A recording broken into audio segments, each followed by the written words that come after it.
The wind whispered through the cemetery, bending the tall grass in waves. Eli knelt in the dirt, his knees aching against the hard ground. The wooden cross in his hands was simple, pine, sanded smooth, painted white. He'd made hundreds just like it over the years. He dug the small hole deeper, his weathered hands working with practiced efficiency. The evening light cast long shadows across the field of crosses, each one adorned with a small American flag that fluttered in the breeze. "This one's for you, Marcus Jennings," Eli murmured, his voice barely audible above the rustling grass. 23 years old. Never came home from Fallujah. He didn't know Marcus, not personally, but he knew the weight of his sacrifice, knew it like he knew his own sons. Eli planted the cross firmly, packing dirt around its base. He stood slowly, joints protesting, and stepped back to survey his work. The white crosses stretched in neat rows across the hillside behind his property, a private cemetery for the fallen sons and daughters of their county. As darkness settled over the field, Eli gathered his tools. Something made him turn back for one last look. In the dimming light, he saw it. The cross he'd just planted was tilting, leaning as if pushed by an invisible hand. He blinked, and the cross was gone. Where it had stood was only disturbed earth and what looked like a single footprint pressed into the soil. Eli's heart hammered in his chest. He hurried back to the spot, searching the ground, the nearby grass. The cross was nowhere to be found. "Hello," he called out, his voice swallowed by the vastness of the field. Only silence answered. Eli's house sat at the edge of town, a weathered two-story farmhouse surrounded by open fields and an old barn that groaned with every strong wind. Inside, the walls were covered with photographs, young men and women in uniform, some smiling, others serious-faced. Letters filled shoeboxes stacked in corners.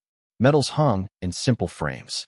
Morning light filtered through dusty windows as Eli made his coffee. His movements were deliberate, measured, like a man who had all the time in the world and nowhere particular to be. The kitchen table was cluttered with wood scraps, sandpaper, and a half-finished cross. He carried his mug to the window and looked out at the field of crosses. From this distance, they resembled a strange crop sprouting from the earth. Once, this view had been different. The town of Millfield had been vibrant, streets filled with parades and celebrations. Now it felt hollowed out, haunted by absence. Eli counted the crosses from his window, 173. No, 172 now, after last night's disappearance. Each one had a name. Each one had been somebody's child. His eyes drifted to the photograph on the windowsill, a young man with Eli's jawline and his late wife's eyes. David, 25 years gone now, lost in a desert half a world away. The first cross Eli had ever planted.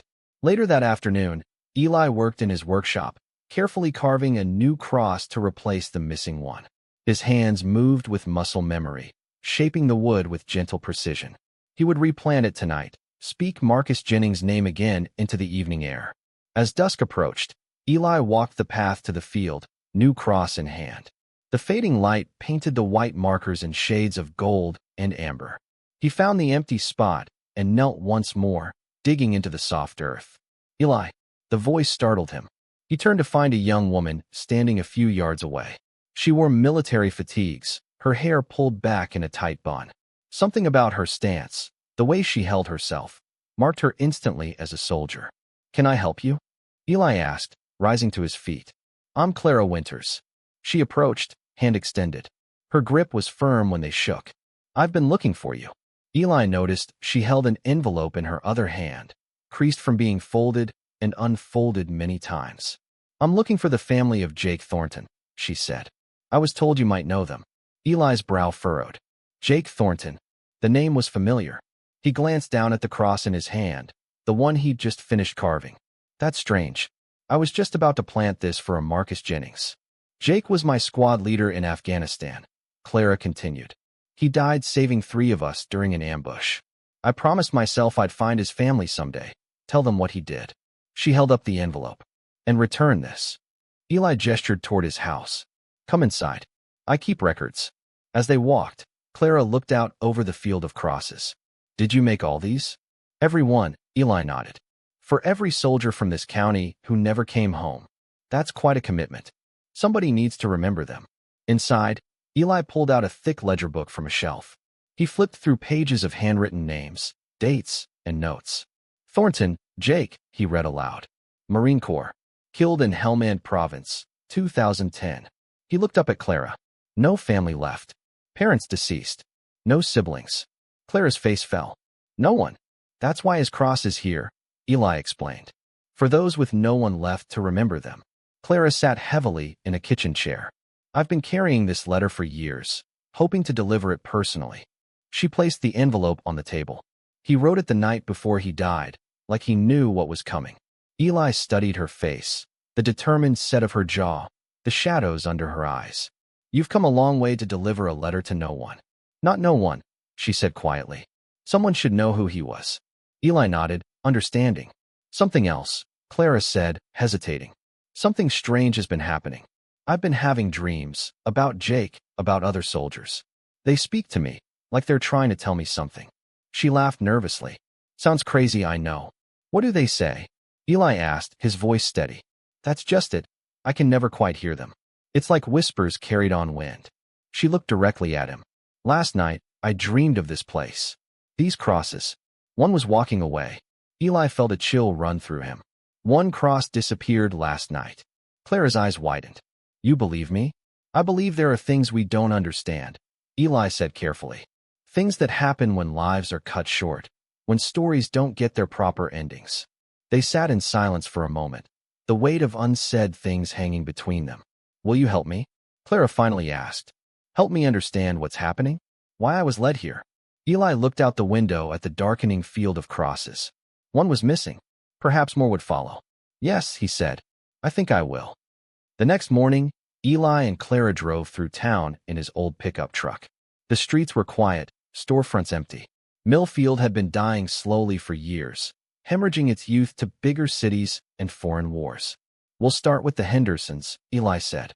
Their boy Michael was the first to go after my David. If anyone knows about strange happenings with these crosses, it'll be Martha Henderson. Martha's house was a small bungalow on Elm Street, its garden meticulously kept. She greeted Eli with a warm hug and ushered them inside, where photos of a smiling young man in marine dress blues dominated the living room. This is Clara, Eli explained. She's been having some experiences I thought you might relate to. Martha's eyes sharpened with interest. What kind of experiences, dear? Clara hesitated. Dreams, voices, feelings that the dead are trying to communicate something. Martha nodded slowly, pouring tea into delicate cups. Michael comes to me sometimes, in dreams. Just sits at the foot of my bed, smiling. Never speaks. She passed a cup to Clara. Started happening after Eli planted that cross for him. Have you ever noticed anything unusual with the cross itself? Clara asked. Martha and Eli exchanged a look. Tell her, Eli encouraged. 3 years ago, Martha began. On the anniversary of Michael's death, I went to visit his cross. It was gone. Just vanished. She stirred her tea methodically. The next morning, it was back, but different somehow. Warmer to the touch. And there was this. She reached into her pocket and pulled out a small, smooth stone. This was sitting on top of the dirt. Michael collected stones like this as a boy. Clara turned the stone over in her palm. Did you ever figure out what happened? No, Martha said. But I stopped questioning it. Some things aren't meant to be understood, just accepted. Throughout the day, they visited more families. The Millers, whose daughter had died in a helicopter crash. The Johnsons, who'd lost twin sons in the same firefight. The elderly Mr. Patel, whose grandson had stepped on an IED. Each family had a story, not just of loss, but of strange occurrences. Crosses that moved, personal items appearing mysteriously, dreams that felt more like visitations. As they drove between houses, Clara studied Eli's profile. You've known about this all along, haven't you? These manifestations. Eli kept his eyes on the road. I suspected. Never wanted to pry into private grief. What about your son's cross? Has it ever disappeared? His hands tightened on the steering wheel. No, never.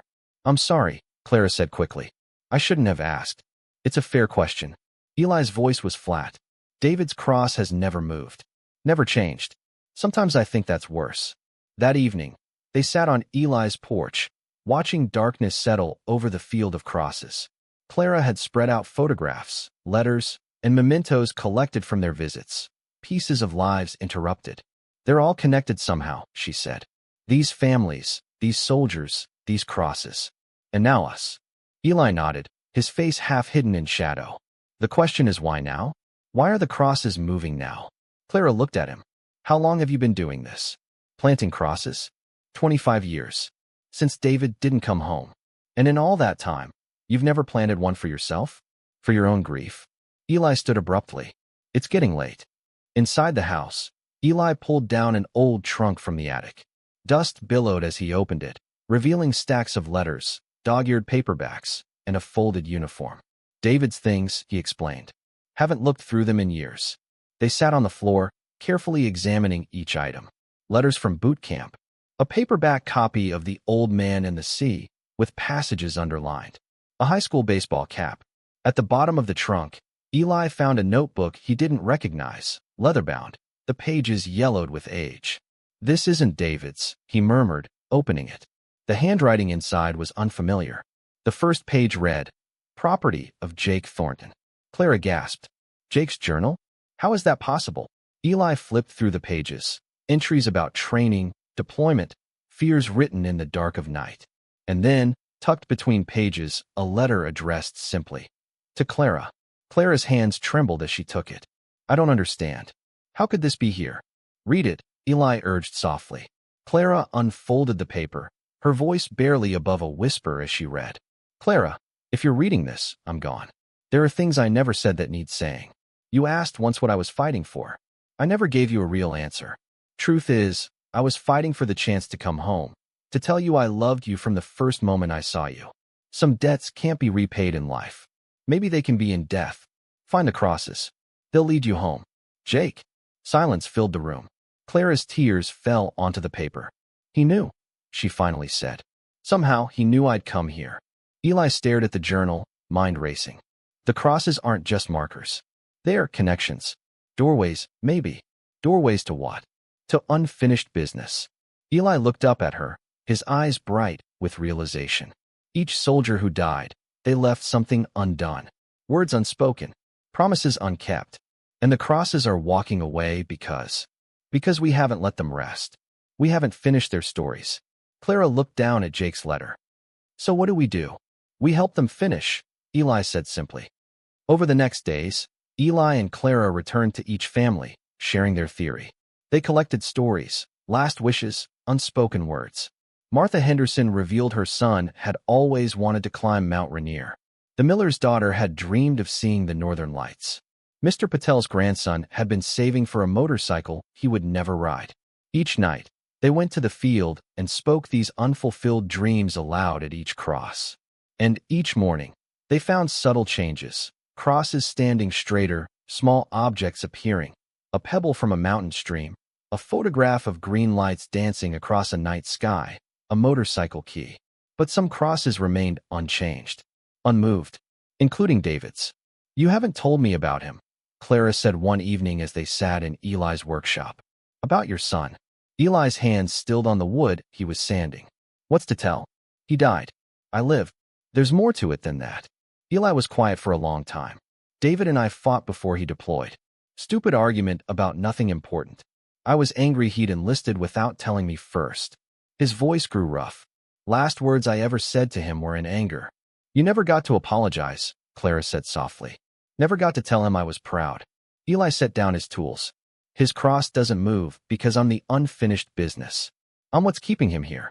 The next day was the anniversary of David's death.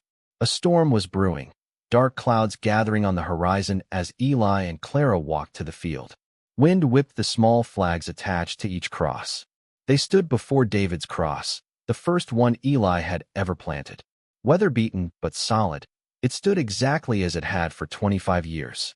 I don't know if I can do this, Eli said, voice nearly lost in the rising wind. You don't have to do it alone, Clara replied, taking his hand. Thunder rumbled overhead. Rain began to fall, light at first, then heavier. We should go inside, Eli said, but made no move to leave. No, Clara said firmly. It's time. For all of them. She gestured to the field of crosses. They've been waiting for someone to speak for them, to finish their stories. Eli looked out at the crosses, rain streaming down his face. How How do we finish for all of them? We give them a voice, Clara said. We speak their names. We acknowledge what was left undone. Lightning flashed, illuminating the field in stark white light.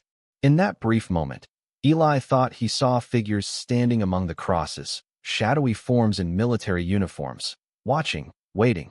Fear and grief warred within him. For 25 years, he'd held on to his pain, made it his identity. The man who planted crosses. The father who lost his son. What would be left of him if he let go? I can't, he whispered. You can, Clara insisted. For David. For all of them. The rain fell harder. Eli fell to his knees before David's cross, mud soaking through his pants. His shoulders shook with sobs held back for decades.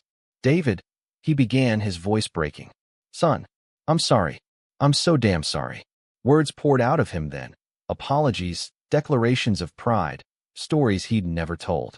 Clara stood beside him, her hand on his shoulder, bearing witness. When he finally fell silent, exhausted, the rain had stopped. The clouds were breaking apart, allowing shafts of evening sunlight to pierce through. Eli stood on shaky legs and turned to face the field of crosses. It's time to let them go, he said. All of them. Clara nodded, understanding. Together, they walked among the crosses. At each one, they spoke a name, acknowledged a dream unfulfilled, granted permission to rest. As darkness fell, they reached Jake's cross. Clara placed his journal at its base. Jake, she said clearly, I got your message. I'm here. You can rest now. The wind picked up, rustling through the grass like whispers. Morning dawned clear and bright. Eli stood at his kitchen window, coffee cooling in his hands, looking out at the field. Clara was already out there, moving slowly between the crosses. He joined her, the grass wet with dew beneath his feet. Look, she said when he reached her. The crosses stood as they always had, but something was different. Each one seemed to glow with the morning light, as if illuminated from within. They're still here, Eli observed. Yes, Clara said, but they're at peace now. They walked to David's cross. Eli knelt and placed a hand on the weathered wood. It felt warm, alive somehow. I need to show you something, he said, reaching into his pocket. He pulled out a folded piece of paper, a letter he'd written during the night. I'm going to leave this for him. Clara nodded. Where? Eli led her to an old oak tree at the edge of the field. Its massive roots created natural hollows in the earth. He knelt and carefully tucked the letter into one such hollow, covering it lightly with soil. My father used to say trees carry messages to heaven, he explained. Their roots go deep into the earth, but their branches reach for the sky. They stood together beneath the oak, looking back at the field of crosses. The morning light caught on something near Jake's cross, a glint of metal. Clara walked over and found a set of dog tags resting against the white wood. She picked them up, running her fingers over the embossed name. Thornton, Jake A. I've been carrying his tags since he died, she said, confused. They were in my pocket yesterday. Eli smiled. Seems like he's returning them, letting you move forward. Clara clutched the tags in her fist, then slowly slipped them around her neck. What happens now? Life, Eli said simply. For us, anyway. They walked back toward the house, leaving the field of crosses behind. The white markers stood in silent rows, bathed in morning light, each one a story completed, a soul at rest. That evening, as the sun set, Eli returned to the field alone. He stood before David's cross, feeling a peace he hadn't known in 25 years. Good night, son, he whispered. As darkness fell, he thought he saw a movement at the edge of his vision, a cross slowly tilting, then rising from the earth. But this time, he didn't feel afraid. He watched as the cross seemed to walk away, leaving only disturbed earth and a single footprint behind. Eli smiled and turned toward home, where Clara waited on the porch, a light in the gathering darkness. Behind him, in the field of crosses, the wind carried whispers that sounded almost like thank you and goodbye.